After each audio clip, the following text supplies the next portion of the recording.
speed, power, design. For decades, supercars have represented the ultimate dream, machines that push the limits of what's possible on four wheels. From the raw and untamed Ferrari F40 of the late 1980s, to the cutting-edge Bugatti Chiron of today, these cars tell a story of evolution, innovation, and obsession with speed. In this video, we're going on a journey through time, to see how supercars transformed from pure analog beasts into the futuristic hypercars of today. Buckle up, because this is the evolution of supercars.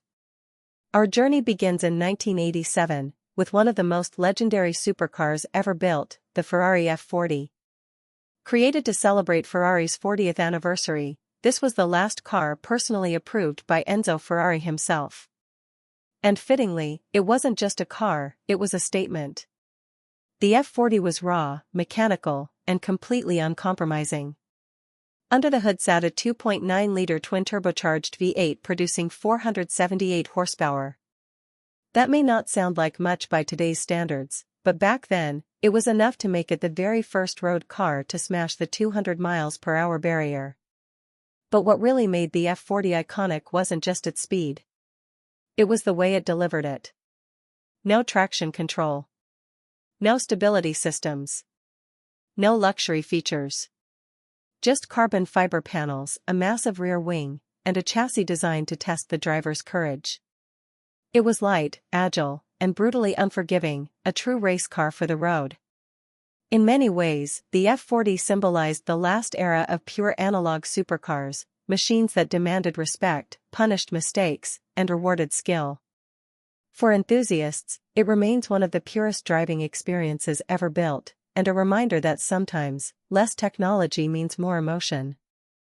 If the Ferrari F40 was the last great analog Ferrari, the McLaren F1 was the dawn of a revolution. Launched in 1992, this car wasn't just fast, it completely rewrote the rulebook for what a supercar could be. Designed by Gordon Murray, the F1 was born from a simple but radical idea: build the ultimate driver's car with zero compromises. And that's exactly what McLaren did. It had a naturally aspirated 6.1-liter BMW V12 producing 618 horsepower, but the real magic wasn't just the engine. It was the weight. At only 1,138 kilograms, thanks to pioneering use of carbon fiber, the F1 had an insane power-to-weight ratio that made it untouchable. Then there was the driving position. The F1 put the driver in the middle of the car, like a Formula One racer, with two passenger seats on either side. It was practical in its own crazy way, but it also made the driving experience truly unique. And of course, the numbers were mind-blowing. In 1998, the McLaren F1 hit a top speed of 240 miles per hour, shattering records and making it the fastest production car in the world, a title it held for over a decade. The F1 wasn't just a car. It was a masterpiece of engineering, a blend of precision and passion that has never been truly replicated. Even today, more than 30 years later, the McLaren F1 is considered the holy grail of supercars, a perfect symbol of the 1990s revolution. As the new millennium began, the world thought supercars had reached their peak. Then came the Bugatti Veyron in 2005, a car so ambitious, many believed it was impossible to build. Backed by Volkswagen, Bugatti set out with one mission: create the fastest, most powerful, and most luxurious production car the world had ever seen. The result was the Veyron, a car that didn't just push boundaries, it erased them. At its heart was an 8.0-liter W16 engine with 4 turbochargers, producing an almost unbelievable 1,001 horsepower. That power launched the Veyron to over 250 miles per hour, a speed that was once thought impossible for a road car. In fact, to handle such force, Bugatti had to design special Michelin tires that could withstand the incredible stress of traveling at those speeds. But what made the Veyron truly revolutionary wasn't just the performance, it was how civilized it felt while doing it. Unlike the raw Ferrari F40 or the focused McLaren F1, the Veyron combined brutal speed with comfort and refinement. You could cruise it through the streets like a luxury grand tourer, and then unleash it on a track to break world records. For nearly a decade, the Bugatti Veyron stood as the benchmark, the car everyone compared against. It wasn't just a supercar, it was the birth of a new category, the hypercars. Cars so powerful, so extreme, that they redefined what was possible. If the 2000s were about brute force, the 2010s were about innovation. Between 2013 and 2015, three cars redefined what it meant to be a supercar. Together, they became known as the holy trinity of hybrid hypercars, the Ferrari LaFerrari, the McLaren P1, and the Porsche 918 Spider. The Ferrari LaFerrari was the most dramatic of the trio. With a screaming 6.3-liter V12 paired with an F1-inspired KERS hybrid system, it produced nearly 950 horsepower. It wasn't just about speed, it was about emotion, delivering that unmistakable Ferrari character while embracing cutting-edge technology. The McLaren P1 took a different path.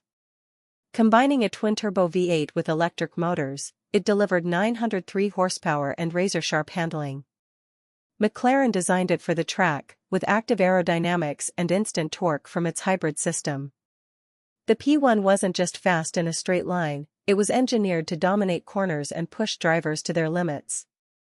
And then came the Porsche 918 Spider, the most futuristic of them all. With a 4.6-liter V8 and two electric motors powering all four wheels, it made 887 horsepower. But the numbers don't tell the whole story. The 918 used its hybrid tech to deliver incredible grip, stability, and efficiency. In fact, it became the first production car to break the 7-minute barrier at the Nürburgring, proving that hybrid power could also mean record-breaking performance. Together, these three cars changed everything. They proved that electrification wasn't the enemy of performance, it was the future. They marked the transition from pure combustion engines to a new era where supercars could be cleaner, smarter, and faster all at once. After the Veyron rewrote the rulebook, Bugatti wasn't done. In 2016, they unveiled its successor, the Bugatti Chiron. If the Veyron was about proving what was possible, the Chiron was about pushing that boundary even further. Under the hood sat an evolved version of the monstrous 8.0-liter quad-turbo W16 engine, now producing an unbelievable 1,479 horsepower. That power gave the Chiron the ability to sprint from 0 to 60 in under 2.5 seconds, and reach speeds of over 260 miles per hour with ease. In fact, a specially tuned Chiron Super Sport 300 Plus would later smash records, becoming the first production car to break the 300 miles per hour barrier. But the Chiron wasn't just a speed machine, it was also a work of art. Inside, it offered luxury that rivaled the finest Grand Tours in the world. Exquisite craftsmanship, cutting-edge digital displays, and a driving experience that was as smooth as it was ferocious. Compared to the raw danger of the Ferrari F40 or the focused precision of the McLaren F1, the Chiron represented the modern supercar in its ultimate form, a balance of power, technology, and luxury. It proved that a car could be both a missile on the road and a masterpiece in the garage. The Bugatti Chiron didn't just evolve the hypercar, it became a symbol of the modern era. A machine that showed just how far engineering, design, and ambition could take us. As incredible as the Bugatti Chiron is, the world of supercars isn't stopping here. In fact, the future looks more radical than ever. The next generation of hypercars is moving toward full electrification, and the numbers are almost unbelievable. Take the Rimac Nevera, for example. With 4 electric motors and 1,914 horsepower, it can launch from 0 to 60 in under 2 seconds, making it one of the quickest cars ever built. The Lotus Evija pushes similar boundaries, blending lightweight design with nearly 2,000 horsepower of electric power. Even Tesla promises to shake things up with its upcoming Roadster, claiming top speeds over 250 miles per hour. And brands like BYD with the Yangwang U9 are proving that new players can enter the game with cutting-edge electric hypercars. But beyond the numbers, the future of supercars is about more than speed. It's about innovation, using new technologies like solid-state batteries, active aerodynamics, and even AI-driven driving systems. The roar of combustion engines may fade, but the spirit of the supercar remains the same, chasing the limits of design, engineering, and imagination. The future is electric, it's fast, and it's unlike anything we've ever seen before.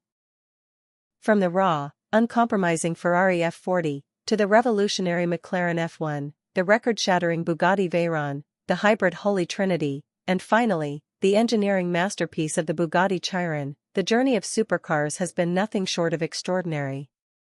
In just a few decades, we've gone from analog legends to digital marvels, from mechanical beasts to electrified rockets.